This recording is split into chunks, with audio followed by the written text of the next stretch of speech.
Bonjour, alors aujourd'hui nous allons de nouveau parler d'un thème très important lorsqu'il s'agit de CRM. Nous allons de nouveau parler de la question de la qualité des données et plus particulièrement de celle des doublons. Les doublons dans une base de données, c'est vraiment une plaie car ça génère tout un tas de soucis. Et plus on reste longtemps sans rien faire, plus le problème s'aggrave. Alors autant le traiter le plus rapidement possible et c'est justement l'objet de cette vidéo. Je vous en dis plus après le générique, à tout de suite.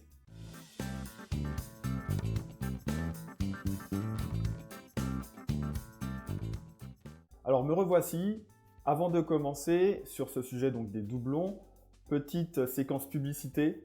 Vous le voyez à l'écran, le site X6 est affiché et vous avez donc une pop-up qui vous invite à télécharger notre dernier e-book concernant les KPI. Donc il s'agit d'un e-book de 17 pages qui vous présente tout ce que vous avez à savoir sur les KPI et qui vous donne 19 exemples de KPI indispensables pour votre petite entreprise ou alors également utile si vous êtes solo entrepreneur et que vous cherchez à optimiser votre activité commerciale. Donc n'hésitez pas, si vous souhaitez télécharger cet e-book, rendez-vous sur notre site, vous remplissez le formulaire et vous pourrez le recevoir directement dans votre boîte mail. Je referme la parenthèse. Retour donc à notre sujet donc pour parler qualité de données et plus particulièrement pour parler doublons. Alors pour couvrir ce vaste sujet, je vais vous parler de plusieurs choses. La première chose est de savoir pourquoi c'est important d'avoir une base de données sans doublons. Alors ça peut paraître évident dit comme ça, mais les doublons causent énormément de problèmes. Le propre d'un CRM est que l'information soit centralisée au niveau de chaque enregistrement, au niveau de chaque fiche. Donc si vous avez plusieurs fiches pour le même enregistrement, pour un même client, pour un même lead, pour un même prospect, cette information va être dispatchée à travers ces différentes fiches. Et donc l'information n'est plus centralisée. Et donc vous pouvez vous retrouver à ne plus savoir, par exemple, à quelle fiche assigner tel ou tel commentaire, assigner tel ou tel document.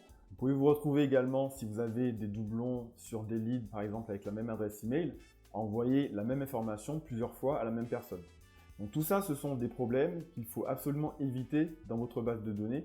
Et c'est pour ça qu'il est essentiel d'éliminer le plus vite possible, le plus rapidement possible, tous vos doublons de votre base de données, de votre CRM.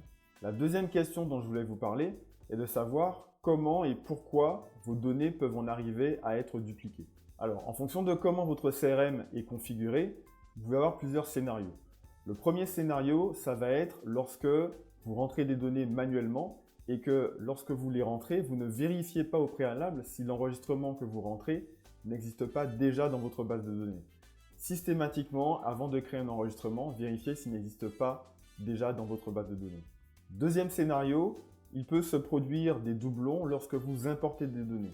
Si vous avez acheté une base mais que les éléments de cette base existent déjà dans votre CRM et que vous configurez mal l'import de données, il se peut que l'import crée des doublons dans votre CRM. Troisième scénario, il se peut également que les doublons se créent lors d'intégration de votre CRM avec d'autres outils, d'autres plateformes.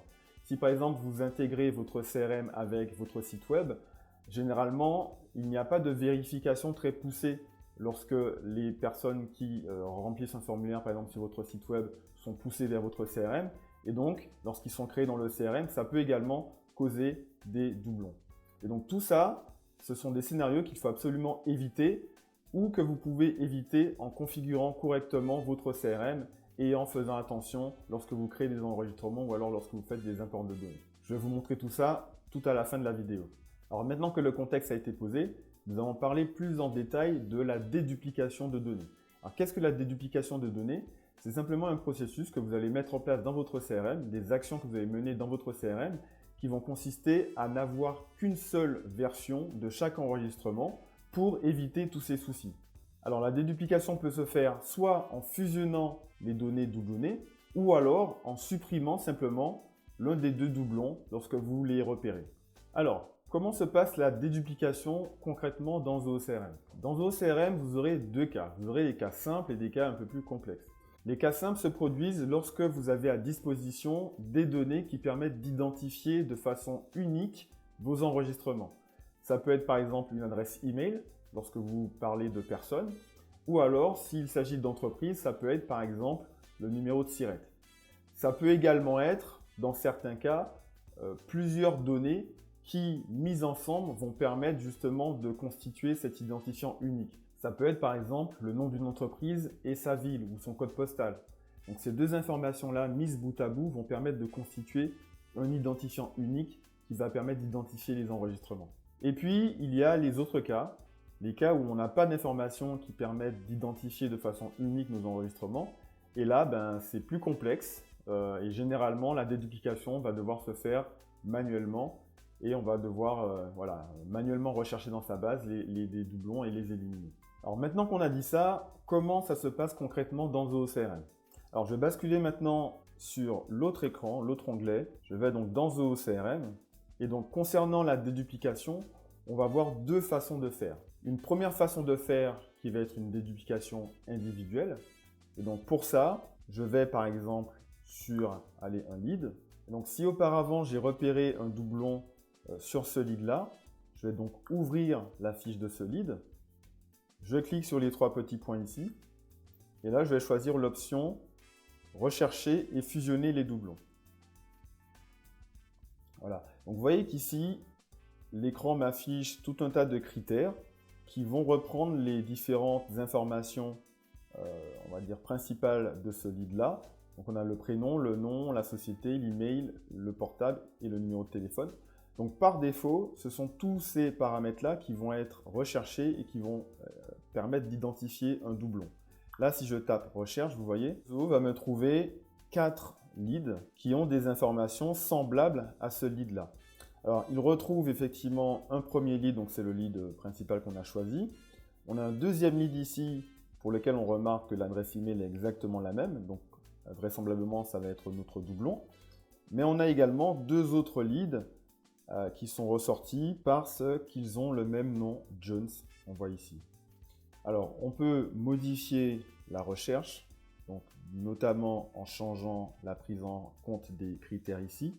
Donc là, on est sur l'option respecter l'un des critères choisis, c'est-à-dire que dès que l'un des critères est rempli, les leads correspondants vont s'afficher dans le résultat.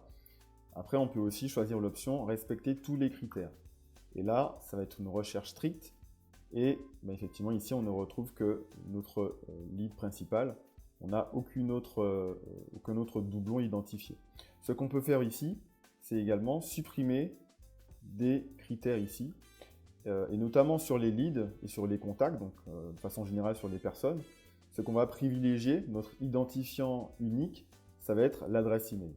Donc là, on peut supprimer tous les autres critères et ne garder que le critère concernant l'adresse email. Et là, si je lance la recherche, vous voyez qu'il va effectivement nous retrouver nos deux doublons, donc avec la même adresse email. Une fois que j'ai identifié mes doublons, je vais les sélectionner ici. D'accord, je les sélectionne. Je clique ensuite sur suivant. Et là, je vais arriver sur un nouvel écran qui va me permettre justement d'entamer la fusion de ces deux doublons. Alors, petite parenthèse, on peut fusionner jusqu'à 3 enregistrements à la fois. C'est-à-dire que sur l'écran d'avant, on aurait pu sélectionner jusqu'à 3 enregistrements différents. Et sur cet écran-là, on aurait ici une troisième colonne. Donc on peut le faire avec 2 ou 3 colonnes, 3 enregistrements. C'est le maximum. D'accord ? Donc ici, on le fait juste avec 2. Et juste pour vous montrer le principe, on va déjà commencer par choisir l'enregistrement qu'on souhaite sélectionner. Ça va être par exemple l'enregistrement le plus ancien. Donc ici, je peux choisir soit l'enregistrement 1, soit l'enregistrement 2. Et puis ensuite, pour chaque type de données, chaque champ, on va choisir la valeur que l'on souhaite garder si les valeurs sont différentes entre les deux enregistrements. Donc là, ok, j'ai choisi mon premier enregistrement. Et donc ici, par exemple, sur le prénom, on voit que les valeurs sont différentes. Et je vais devoir, moi, choisir quelle valeur je souhaite conserver. Donc est-ce que c'est Taylor ou est-ce que c'est Taylor E? Je choisis de garder Taylor E. Pareil pour le numéro de téléphone, ici, il a changé. Je peux choisir lequel je souhaite conserver. Le nom de la société aussi est différent. Donc je peux choisir, par exemple, de conserver ce nom-là, etc., etc. Donc on va faire ce travail-là pour tous les champs dont la valeur est différente. Et une fois qu'on a terminé, d'accord, on va cliquer ici sur le bouton fusionner. Donc on a un petit message d'alerte, d'information pour nous expliquer comment ça va se passer. Et là on peut cliquer sur oui, fusionner les enregistrements. Donc ce qui va se passer, c'est qu'effectivement, à la fin du processus, on n'aura qu'un seul enregistrement, donc avec cette adresse-là. Si maintenant je refais une recherche de doublons, et que je garde comme tout à l'heure uniquement l'adresse mail, Je tape recherche, vous voyez qu'ici, je n'ai plus qu'un seul enregistrement, celui que j'ai gardé lors de ma fusion. Donc voilà comment effectuer le premier type de déduplication. Il s'agit de la déduplication individuelle. Maintenant, il existe également la déduplication globale qu'on va effectuer au niveau du module lui-même. Donc là, je suis sur mon module lead. Je peux cliquer sur Action. Et là, j'ai l'option dédoublonner les leads. J'arrive sur cet écran-là. Je choisis le ou les champs à partir desquels je souhaite identifier de façon unique mes doublons. Je peux choisir, par exemple, si c'est les leads, je vais choisir l'adresse mail uniquement, mais je peux combiner ça avec une société, un téléphone ou un portable. Et une fois que j'ai fait ça, je clique sur « Rechercher et fusionner les doublons ».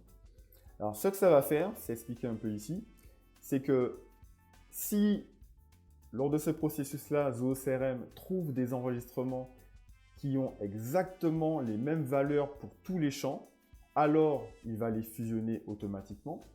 Si jamais il trouve des enregistrements qui ont des valeurs similaires pour les champs que vous avez sélectionnés ici, mais que d'autres champs ont des valeurs différentes, alors il va vous mettre ces enregistrements dans une liste et vous allez devoir manuellement les dédoublonner, comme on l'a fait tout à l'heure pour le dédoublonnage individuel. Donc voilà un peu pour la façon de fonctionner de ce deuxième type de dédoublonnage. Donc là, je peux cliquer sur « Oui, continuer ». Ça va traiter la déduplication en arrière-plan. Et lorsque ce sera terminé, vous aurez une petite pop-up qui vous informera si jamais il y a des doublons à valider manuellement. Donc auquel cas, vous serez ramené donc, sur cette fameuse fenêtre pour les dédoublonner manuellement. Voilà ici, donc effectivement, il n'a trouvé aucun doublon. Mais voilà. Donc sur le principe, voilà comment ça fonctionne. Donc voilà pour les deux façons de dédoublonner vos données dans ZooCRM. Alors dernière petite chose dans cette partie, je voudrais vous parler des éléments associés. Lorsque vous dédupliquez des enregistrements dans ZooCRM, que ce soit via la déduplication individuelle ou la déduplication globale, les éléments associés des enregistrements ne sont pas perdus, bien entendu. Ils sont simplement rattachés à l'enregistrement qui va subsister après la déduplication. C'est-à-dire que si vous avez sur les enregistrements dédupliqués des pièces jointes, des commentaires, des tâches, des réunions, etc., donc tout ce qui est liste associée, ces éléments-là vont être bien entendu rattachés à l'élément qui va subsister après la déduplication. Donc, bien évidemment, vous ne perdez aucune information, aucun élément associé à vos enregistrements lorsque vous faites une déduplication. C'est important de le préciser. Alors, maintenant qu'on a vu tout ça, il y a une dernière partie que je voudrais traiter dans cette vidéo, qui est effectivement, donc maintenant qu'on a dédoublonné nos enregistrements, l'idée c'est de ne plus qu'il y ait de doublons qui apparaissent. Et donc pour ça, il s'agit de bien configurer ZooCRM. Alors je vais vous montrer comment faire. Ça va se passer dans la configuration. Donc je clique ici sur la petite roue crantée. Je vais dans la partie module et champs. Je vais sur le module pour lequel je souhaite configurer la déduplication. En tout cas, empêcher la duplication de données. J'ouvre ma disposition standard. Et là, je vais identifier le champ ou les champs sur lesquels je souhaite vérifier mes doublons. Là, par exemple, comme je l'ai dit tout à l'heure, sur des enregistrements concernant des personnes, c'est toujours bien d'utiliser l'adresse mail comme identifiant unique. Et donc là, une fois que j'ai trouvé mon champ email, je vais cliquer sur les trois petits points. Et là, je vais choisir cette option-là, ne pas autoriser les valeurs dupliquées. D'accord ? J'active ce paramètre-là. Alors, il n'est pas activé. Voilà, maintenant c'est activé. Vous voyez, il y a le petit mot unique qui est apparu entre parenthèses. Ici, je vais cliquer sur enregistrer et fermer. Et voilà, donc j'ai fait la configuration qu'il fallait. Maintenant, vous allez voir ce qui se passe si jamais j'essaie de rentrer un lead avec la même adresse mail qu'un lead existant.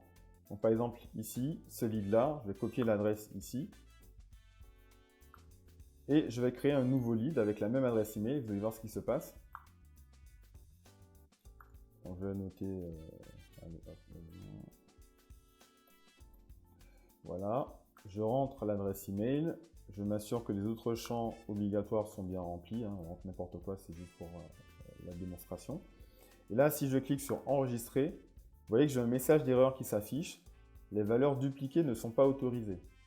Il y a un lead existant avec la même adresse email. Donc là, si vous cliquez sur le lien, vous allez ouvrir donc la Madame Taylor Jones dont il s'agissait tout à l'heure. Et donc voilà. Donc une fois que vous avez donc activé ce paramètre dans la configuration, vous limitez, on va dire, la possibilité de créer des doublons dans votre ZooCRM. Donc je vous encourage à mettre en place cette configuration pour justement garder une base de données propre dans votre CRM. Donc voilà pour cette vidéo, je pense qu'on a fait le tour de la question.